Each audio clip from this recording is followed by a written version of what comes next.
Здравствуйте! Сегодня мы с вами продолжаем изучать нашу новую тему. Это у нас рендер. И как я и говорила на прошлом уроке, для создания рендера нам требуется обязательно освещение и камера. В данное время, вот сейчас, когда мы открываем новый файл в блендере, у нас уже идут и свет, и камера. Давайте мы их удалим и посмотрим, что делать, да, если как бы их нету, как их добавлять.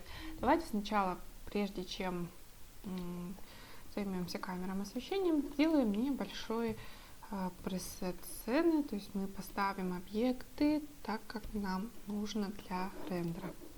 Мы возьмем несколько предметов. Это у нас шар, сфера, куб, и шар мы сделаем еще сглаженным. Помните, да, правая кнопка мышки Shade Smooth делает гладким поверхность объекта. Так, дальше возьмем, наверное, понадобится цилиндр. Цилиндр, кстати, как поставим, тоже можно сделать с гладкой поверхностью.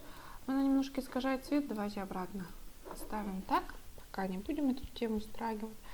Итак, у нас есть три объекта, и четвертый это у нас просто плоскость, на котором они стоят. Теперь мы сюда сцену посмотрим, как добавлять освещение и как добавлять камеру.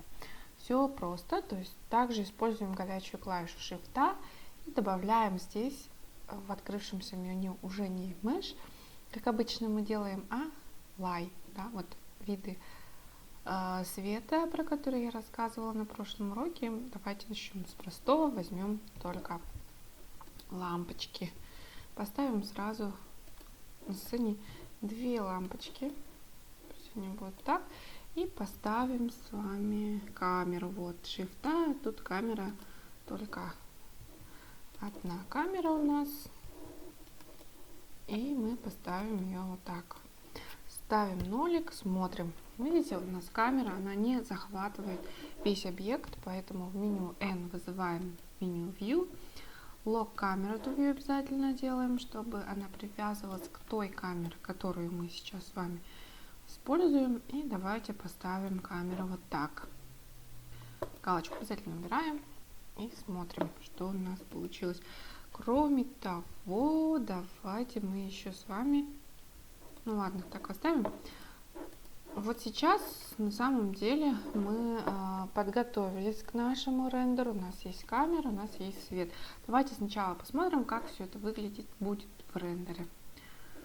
Включаем режим рендеринга. Это у нас шарик, вот этот четвертый. Немножко занимает время, и давайте посмотрим, как это все выглядит. Выглядит все очень темно. Проверяем наши лампочки, в каком они состоянии. Да, смотрите, вот Power у меня почему-то вот стоит 10 по умолчанию. Давайте сделаем 1000.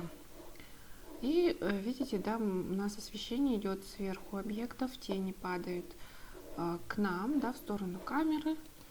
Давайте второй источник света поставим сюда, как бы немножко перед камерой. И попробуем тоже так же 1000 Вт. Все, у нас как бы есть освещение. Можем вот это, допустим, сейчас на пробу убрать свет вообще полностью. Вот она. Либо даже так убрать. И все, у нас пока есть только один источник света, который показывает, как будет картинка выглядеть в рендере. Теперь самое время, да, вообще попробовать и узнать, что такое рендер, какую картинку мы с вами получим. Эти тени появились.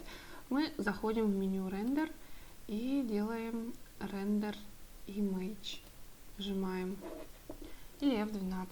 И вот она очень быстро составила нам вот картинку конечную, как она будет выглядеть в рендере. Вот мы сделали как бы фотографию, как есть наших объектов.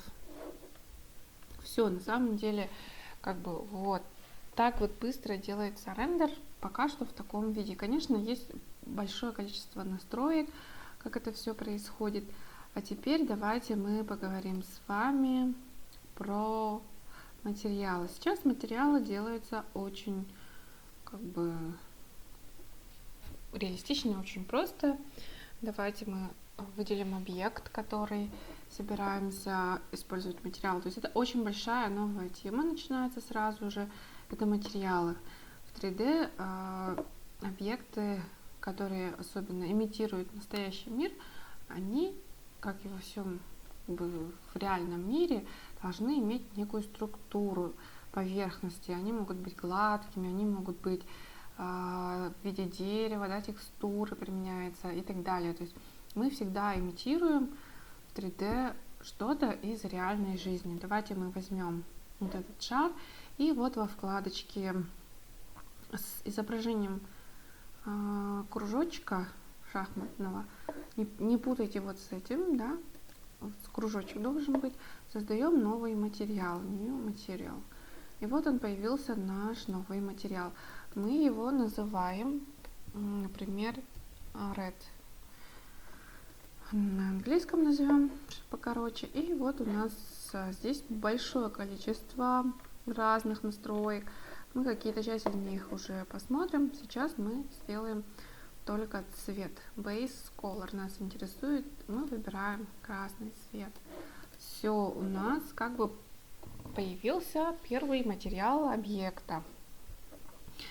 Теперь возьмем следующий объект, это у нас куб, и также, да, нет, на нем, так как он уже был, уже есть материал, как вы видите. Это именно происходит в самом начальном объекте, то есть то, что было уже на сцене, куб он имеет, а вот конус уже не имеет, да, тут можно было бы использовать new. Ну, давайте кубик тоже покрасим, сделаем синего цвета, а вот конус, обратите внимание, когда мы создаем вот материал, давайте назовем blue, он не привязан определенно к одному объекту, то есть мы конус можем также перекрасить в синий или в красный цвет, то есть уже ничего здесь не выбирая, у них один и тот же материал, они используют один материал. О чем это говорит? Когда мы будем менять краску, например, сделаем зеленым, оба материала будут реагировать одновременно, то есть они используют один материал. Все. Теперь давайте попробуем сделать рендер image и получим вот такую картинку того, как у нас наши объекты уже получили какой-то цвет, да, цвет и свет у нас присутствует в картинке. Ну и картинку эту можно сохранить как в виде картинки PNG. Здесь можно где-нибудь его сохранить. Вот. Это специальное окно рендера. Не бойтесь его закрывать. А вот это уже сцена наша. Это как бы две отдельные понятия: рендер и сцена. Вот. Все, на этом пока все. На следующих уроках мы продолжим с вами работать с этой новой и очень интересной темой, как материалы.